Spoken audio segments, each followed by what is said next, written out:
Merry Christmas, Happy Holidays. Hope everyone is having a fantastic holiday. I have a review for you from a game that came out almost a year ago, but I figured it'd be a great day to do it. For me, in many ways, this game felt like a celebration of the Nintendo Switch, and this is one of the most celebratory days that we have of the year, so I don't know, I just felt like there was a parallel. Plus, there's the fact that I just beat Octopath Traveler 2 about 2 weeks ago, and I've been itching to talk about it. Now, I'm not going to go into any spoilers, just so you all know, but I will be touching briefly upon most of the characters, their motivations, and just the stories in general. Now, I have to say that I feel like this game, for me, is one of my top 3 games of the year. This game is amazing, and honestly, I feel like it's the reason the Nintendo Switch exists. Now, what do I mean by that? Well, I just mean that I think that without the Nintendo Switch, we may not have had the 2.5 HD graphics. And I say that only because of the limitations of the Switch, but when you play this game, you just feel like this is perfect. This mirrors the identity of the Switch. I'm not saying that us Switch users are huge fans of retro and that's all we really strive for, but what I'm saying is we do appreciate that. And, while the PS5 and Xbox Series S are willing to move on to more action-adventure and brighter and more colorful things, we, much like the PC gamers, appreciate indie games. We appreciate almost throwbacks. I don't think that Octopath Traveler or even Triangle Strategy, so many turn-based games, even the remake of Star Ocean 2, I don't think that would have made it if we only had the PS5 and the Xbox Series, because I don't think that those games would garner the attention that they need. And I can easily see a world where they would not finance an Octopath Traveler because they would be more interested in the next Final Fantasy, which even selling multi-millions has not hit the mark that they wanted it to. So I think in so many ways, these two things match, the Nintendo Switch and these almost old school RPGs. Rather, it would be the Persona remakes or even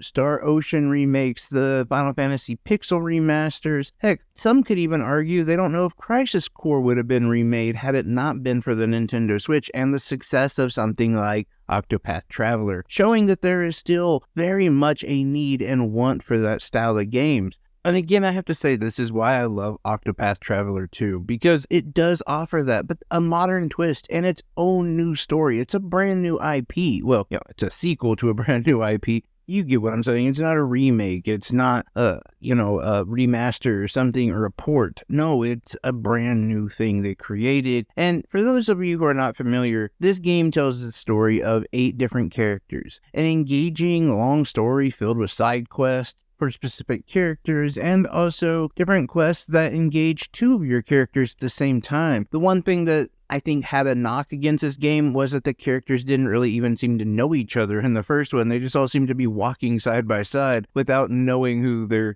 teammates were. But that has long been since put to bed with this one, as they all engage with each other quite often. Many times after a story arc, the characters will talk to each other and basically ask their thoughts on something. But that's not all. Like I said, they even share some quests together. And since there aren't any cutscenes in the game, this is a very interesting way for them to interact, and I think a very smart way for that to happen. It never becomes overbearing or imposes itself in the story. No, it just complements that whole situation. As for combat, it's turn-based and level-based, meaning you need to have great equipment and a high enough level to be able to beat your adversaries. For some people, they're not going to like that because that means grinding. That means trying to find better equipment and utilizing a strategy when it comes to bosses. In fact, as it stands, all enemies have a number of weaknesses, and you just gotta figure them out. At the same time, you have the ability to supercharge your skills, and some skills are locked until you have enough boost,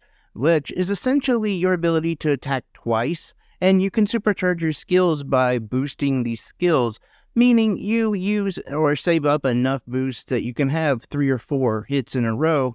Then you tie that into your skills as well, and so not only are you just doing major damage, you're doing major damage multiple times. It's a pretty easy system, but it works really well. It didn't require anyone to reinvent the wheel, it just improved upon the wheel, and that is exactly what this game does in so many ways. It is a retro-inspired turn-based RPG, but with a lot of modern aspects to it, including the graphics and the storytelling in general. Every character has a very engaging story. I think that was one of the things I found most interesting about the game was there wasn't a single character that I felt had a weak point. And that really kept me going and wanting to discover more about these characters.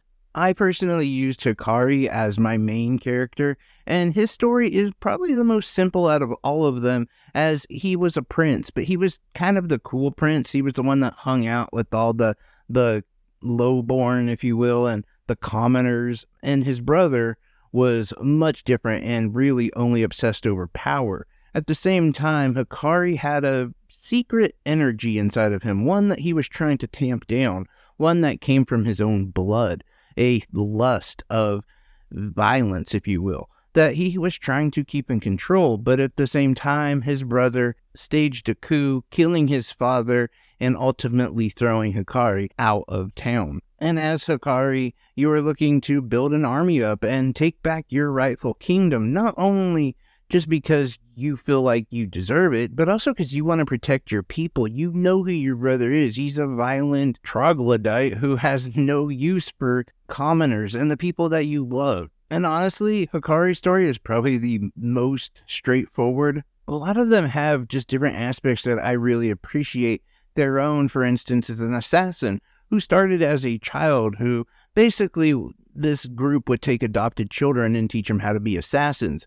And those who could finally make it up through the ranks might one day be able to control this group of assassins. But their own, who is one of the best, just wants out. There's so many different twists and turns to her story, or the potionist, or the herbologist, if you will, that her story is probably the most intriguing, as she just has memories of poisoning a whole bunch of people, killing tons of people, and you're left trying to figure out what happened. What did she do? Why did she do it? Did she do it? All of those things. And the thing is, she's incredibly sweet. Like, her main care is just other people. Part of that was shown when she helped one side of an army heal and then immediately jumped to the other side of the army to help them heal as well. She was fixing wounds and addressing issues, didn't care about her own safety. She just wanted to make sure that everyone on that battlefield, regardless of uniform, was going to at least have the proper care that they deserve. So, and again, that's just like 3 different stories. They're all really good. I can't point to one that was more interesting than the others. I think that each story somebody is going to find an attachment to. And again, that's just the storytelling. The actual grinding is incredibly fun. I love going through trying to find the best weapons and, really building your character up. And there's so many ways that you can do that. For instance, most of the best weapons have to be stolen. Well, you can do that by messing with people who are just walking around in a village or a town, as their own can steal. Your dancer can do the performance, and she'll basically require that they give her stuff, and you get to choose what they give you. It just all depends upon your level. Not to mention secret bosses, and secret bosses often hold chests that are incredibly rare that also hold really powerful equipment. There's just a ton to this game that I just absolutely adore. Combat is amazingly fun and engaging. The stories are super engaging and very interesting. Well told, I gotta say. Just super well told. The writing is great. The music is phenomenal. The graphics, the game looks beautiful. There's moments where you'll just stop and you'll look at the background, and you can actually usually go into that background, but you just appreciate the beauty that is in this game. Ultimately, this game gets a 9.8 out of 10 for me. I love this game. Octopath Traveler 2, one of the best games on the Nintendo Switch, in my humble opinion, as somebody who loves RPGs. Anyway, guys, hope you have a safe and Merry Christmas, and take care, everyone. I will see y'all soon. Bye-bye.